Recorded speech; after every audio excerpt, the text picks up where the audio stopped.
قال رسول اللہ صلی اللہ علیہ وآلہ وسلم ایہا الناس انہو قد اقبل الیکم شہر اللہ بالبرکت والرحمت والمغفرہ۔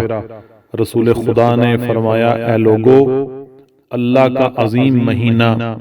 برکت، رحمت اور مغفرت کے ساتھ تمہاری طرف آ رہا ہے۔ عزیزان محترم، ماہ مبارک کے رمضان جب آ رہا ہے تو اس کا استقبال کیسے کیا جائے؟ استقبال یعنی کیا؟ استقبال کہتے ہیں ویلکم کرنا۔ کوئی آ رہا ہو ہم کہتے ہیں کہ ہم اس کے ویلکم کے لیے، اس کے استقبال کے لیے جا رہے ہیں۔ اپنے آپ کو ماہ مبارک کے رمضان کے لیے کس طرح سے آمادہ کیا جائے؟ اپنے آپ کو خدا کی بندگی کے لیے تیار کرنا، کیونکہ یہ بہار کا مہینہ ہے۔ دیکھتے ہیں کہ جب آپ بہار آتی ہے ساری کائنات میں، تو بہار کے موسم میں جب ساری طرف انسان اپنے اطراف میں سبزہ دیکھتا ہے تو اس کی طبیعت میں ایک قسم کا نشاط آتا ہے۔ اسی طرح جب انسان سبزے کو دیکھ کر اس کو ظاہری طور پر ایک کیف اور سرور حاصل ہوتا ہے، بالکل ویسے ہی جب ماہ مبارک رمضان آتا ہے تو چونکہ یہ بندگی کی بہار ہے، تو جب انسان اپنی روح کو خدا کی بندگی کے لیے آمادہ کرتا ہے اور اب خدا کی بندگی کے لیے نکل پڑتا ہے، تو اس کی روح میں بھی ایک خاص قسم کی نشاط اور خاص قسم کا اس کو سرور حاصل ہوتا ہے، جس کی وجہ سے وہ انسان خدا کے محضر میں اپنے آپ کو ہر وقت پھر حاضر بھی سمجھتا ہے۔ اس لیے کہتے ہیں کہ جب انسان خدا کی طرف ہجرت کرتا ہے، جب مہاجر اللہ ہوتا ہے، تو پھر مومن کا دل حرم اللہ بنتا ہے۔ اور اس کے لیے ضروری ہے، جیسا کہ کتب عرفانی میں بھی آیا ہے، کہ انسان سب سے پہلے تخلیہ کرے، پھر تحلیہ کا مرحلہ آتا ہے اور پھر تجلیہ کا مرحلہ آتا ہے۔ تخلیہ کیا؟ کہ انسان اپنے آپ کو جتنے بھی رذائل ہیں، جتنی بھی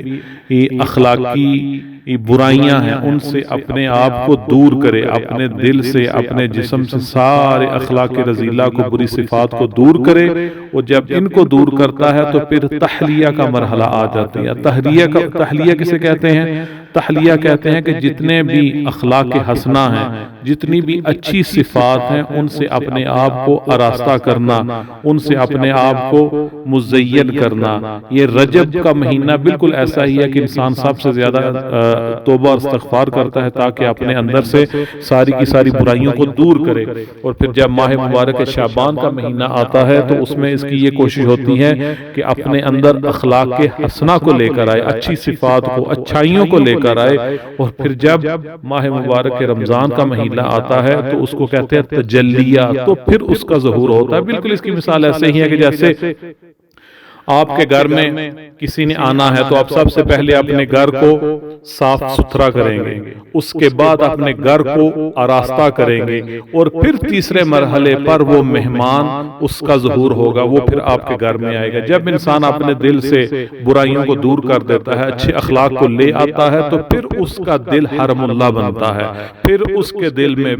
خدا کی محبت جے گزین ہو جاتی ہے، پھر وہ فنا فی اللہ اور بقا باللہ کی طرف نکل پڑتا ہے۔ تو یہ ہے عزیزان محترم کہ انسان اپنے آپ کو ان چیزوں کے ساتھ معین کرے، ان چیزوں کے ساتھ مزین کرے، تاکہ خدا کی طرف جانے کا فت اللہ، یعنی رسول خدا فرماتے ہیں کہ یہ وہ مہینہ ہے جس میں تم کو اللہ کا مہمان بننے کی دعوت دی گئی ہے اور اس کی جانب سے عزت و احترام عطا کیا گیا ہے۔ عزیزان محترم، اتنا بڑا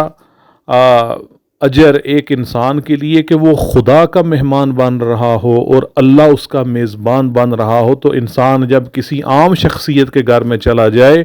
تو وہ کس طرح تیاری کر کے جاتا ہے،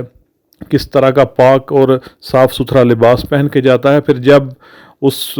دعوت کے اوپر بیٹھتا ہے تو پھر اپنے آپ کو کس طرح سے بڑا سنبھال کے رکھتا ہے تاکہ کوئی ایسی حرکت یا ایسی بات یا ایسی گفتگو سرزد نہ ہو جس کی وجہ سے میزبان کی آنکھوں میں اس کی عزت و آبرو نہ رہے۔ یہ بالکل ایسا ہی ہے کہ انسان اس مہینے میں اپنے آپ کو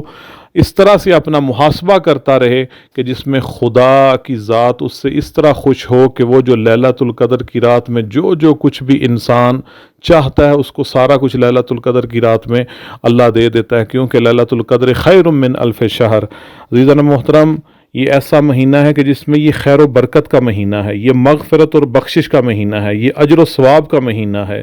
یہ وہ مہینہ ہے کہ جس میں صدقہ و خیرات بہت زیادہ دینے سے ثواب ملتا ہے، یہ تزکیہ اور تصویہ کا مہینہ ہے، ترتیب و تنظیم کا مہینہ ہے، تبدیلی اور انقلاب کا مہینہ ہے۔ پھر رسول خدا نے ساتھ یہ بھی فرمایا کہ جہاں پر اس مہینے میں افضل ترین عمل یہ ہے کہ انسان اپنے آپ کو حرام کاموں سے بچائے، اور ساتھ پھر یہ بھی بتایا کہ یہ وہ مہینہ ہے کہ اگر کوئی اس ماہ میں کثرت سے مجھ پر درود بھیجے گا، اللہ اس کے اعمال کو اس روز وزنی بنا دے گا جس روز دوسروں کے اعمال ہلکے ہوں گے۔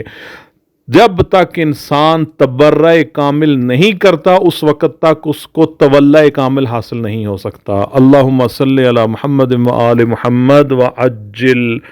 فرجہم۔ اللهم صل على محمد وآل محمد